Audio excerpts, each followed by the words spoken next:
बहुत पुराने समय की बात है। एक बहुत गरीब औरत ने एक सुंदर बेटे को जन्म दिया।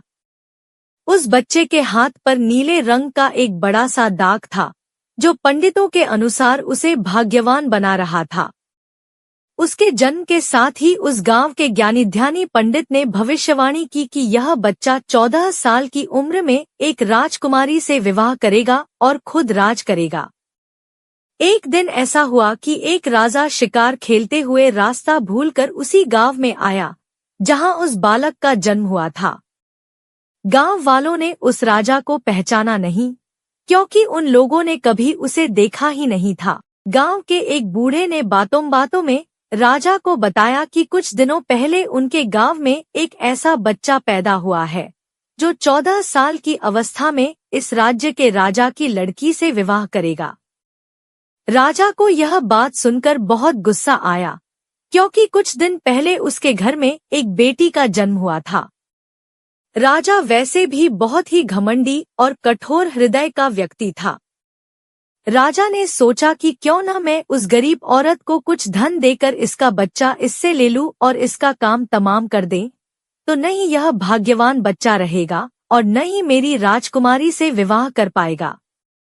वह गांव के उस बूढ़े से बोला, बाबा, तुम मुझे उस औरत के पास ले चलो। वह उस बच्चे को ठीक ढंग से नहीं पाल पाएगी। मैं उस बच्चे को अच्छे ढंग से पालकर बड़ा करूंगा। बूढ़ा उस राजा को उस भाग्यवान बच्चे की मां के पास ले गया। राजा ने उससे अपना बच्चा देने की विनती की और बोला, तुम बहुत गरीब हो, इस बच्चे को कैसे पाल सकोगी? यह बच्चा मुझे दे दो, मैं इसे बहुत अच्छी तरह पालूंगा। वह गरीब औरत उसे अपना बच्चा देने से इनकार करती रही। तब राजा ने उसे बहुत सा धन दिया और बोला, इस धन से तुम अपना पेट पालना और जब यह तुम्हारा भाग्यवान बेटा बड़ा हो जाएगा तो खुद ही तुम्हारे पास आ जाएगा। गरीब माँ ने सोचा, चूंकि यह बहुत ही भाग्यशाली बच्चा है, इसीलिए यह अमीर आदमी इसे लेने मेरे घर आ पहुंचा है। शायद यही ईश्वर की इच्छा है। बहुत सोच विचार के बाद उस गरीब औरत ने अपना बच्चा राजा को दे दिया। राजा ने उस बच्चे के लिए एक लकड़ी का संदूक खरीदा और उस संदूक में डालकर बहते हुए पानी में छोड़ दिया। उसने सोचा कि दम घुटने से बच्चा इस संदूक के अंदर ही मर जाएगा। वह यह सोचकर मन ही मन बहुत खुश हो रहा था कि उसने अपनी प्यारी सी बेटी को उस अनचाहे पति से बचा लिया। मारने वाले से बचाने वाला बड़ा होता है। यही उस बच्चे के साथ भी हुआ। वह लकड़ी का संदूक बहते बहते एक पंचक्की में जाकर अटक गया। उस पंचक्की पर काम करने वाले नौकर ने जब वह लकड़ी का बक्सा देखा तो बहुत खुश हुआ। उसने सोचा कि उस बक्से में जरूर ढेर सारा धन होगा। उसने पानी में घुसकर इस संदूक को बाहर निकाला। जब उसने संदूक को खोला तो देखा कि गंदे से कपड़े पहने एक बच्चा उसमें सो रहा था। नौकर ने सोचा कि यह बच्चा मेरे किस काम का, क्यों न मैं इस बच्चे को पंचक्की के मालिक के पास ले जाऊं। वह जरूर इसे अपने पास रख लेगा, क्योंकि उसका अपना कोई बच्चा नहीं है। ऐसा सोचकर वह नौकर उस बच्चे को अपने मालिक के पास ले गया। पंचक्की का मालिक उस बच्चे को देखकर बहुत खुश हुआ। उसने सोचा कि शायद ईश्वर ने उसकी पत्नी की प्रार्थना सुन ली और इस बच्चे को उसके पास भेज दिया। उन दोनों पति पत्नी ने बड़े प्यार और लगन से उस बच्चे को पालना शुरू किया। जैसे जैसे कह बच्चा बड़ा होता गया, उसके चेहरे पर तेज आता गया। उसे कोई भी देखता तो देखता ही रह जाता। एक दिन एक घटना ऐसी घटी जिसने उस बच्चे के जन्म के समय की भविष्यवाणी को सच्चा सिद्ध कर दिया। राजा किसी काम से उसी रास्ते से बाहर जा रहा था जिस रास्ते पर वह पंचक्की थी। रास्ते में अचानक बहुत बड़ा तूफान आ गया तो राजा को उसी पंचक्की के पास रुकना पड़ा। राजा ने उस सुंदर से युवक को दुकान पर बैठे देखा तो उस पंचक्की के मालिक से पूछा, क्या यह तुम्हारा बेटा है? यह तो बहुत ही सुंदर है। चक्की का मालिक बोला, यह मेरा बेटा ही है, क्योंकि हमने ही इसे पाल पोस कर बड़ा किया है। आज से करीब 14 साल पहले यह बच्चा हमें एक लकड़ी के संदूक में मिला था। राजा को पुरानी बातें एकदम ताजा हो गई। उसे चक्की के मालिक की बात सुनकर बहुत आश्चर्य हुआ कि वह बच्चा, जिसे वह अब तक मरा हुआ समझ रहा था, अभी तक जिंदा है। उसने उस लड़के को खत्म करने की तरकीब फिर सोची। वह पंचक्की के मालिक से बोला, क्या आप इस लड़के को मेरा एक काम करने की आज्ञा दे सकते हैं? मैं रानी के पास एक पत्र भिजवाना चाहता हूँ। यह पत्र बहुत ही जरूरी है। मैं इस काम के लिए इसे सोने के 2 सिक्के दूंगा। लड़के ने फौरन हाँ कर दी और चक्की का मालिक भी उसे भेजने के लिए तैयार हो गया। राजा ने झट से अपनी रानी को एक पत्र लिखा। उसने लिखा, जैसे ही यह लड़का तुम्हारे पास मेरा यह पत्र लेकर पहुंचे, तुम इसे मरवा देना और महल से दूर दफना भी देना। यह सब कुछ मेरे वापस आने से पहले हो जाना चाहिए। इतना लिखने के बाद उसने मुहरबंद वह पत्र उस लड़के को दे दिया। लड़का उस पत्र को लेकर राजमहल की ओर चल दिया।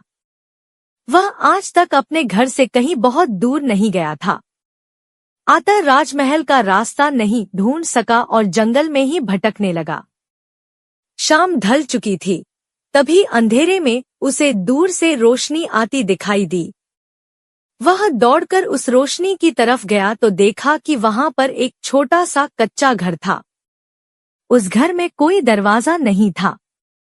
जब वह उस घर में घुसा तो उसने देखा कि एक बूढ़ी औरत आग जलाए बिल्कुल अकेली बैठी है।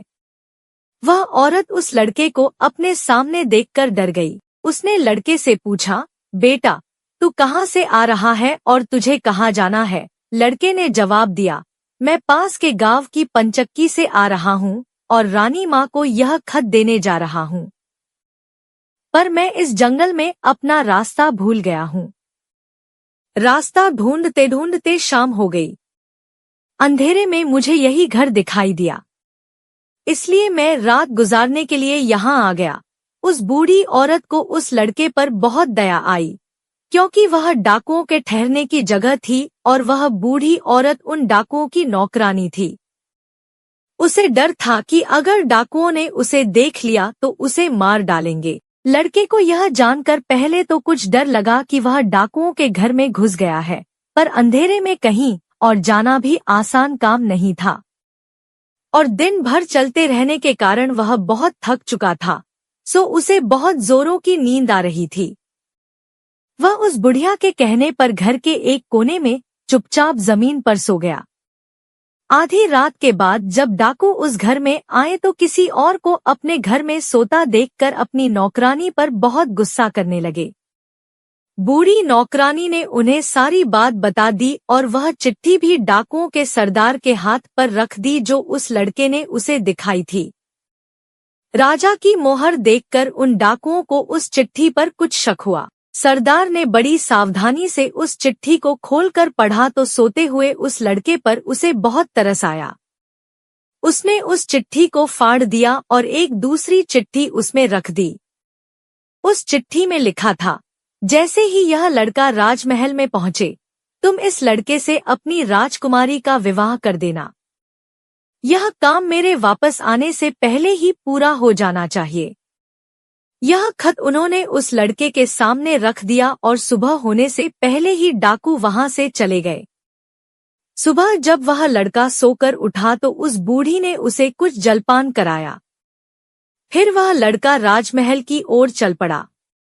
राजमहल पहुंचकर उसने वह खत रानी माँ तक पहुंचा दिया।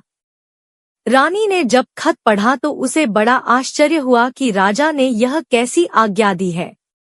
एक अनजान लड़के से वह अपनी राजकुमारी का विवाह कर दे। खत पर राजा की मोहर लगी हुई थी, अतः यह कोई धोखा भी नहीं हो सकता। राजा के वापस आने से पहले ही उसे अपनी बेटी का विवाह इस लड़के से करना था। रानी ने लड़के को अपने पास बुलवाया। उसका भोला भाला और सुंदर चेहरा उसे बहुत पसंद आया और उसने अगले ही दिन उससे अपनी बेटी का विवाह कर दिया। लड़का राजकुमारी के साथ सुख से उस महल में ही रहने लगा। कुछ महीनों बाद राजा वापस अपने राजमहल में आया तो उस लड़के के बारे में जानने के लिए बहुत उत्सुक था, पर उसे जब यह पता लगा कि रानी ने राजकुमारी का विवाह उसी लड़के से करवा दिया है तो उसे बहुत गुस्सा आया। जिस बात को वह नहीं होने देना चाहता था, उसकी पत्नी ने वैसा ही कर दिया, लेकिन अब वह कुछ नहीं कर सकता था।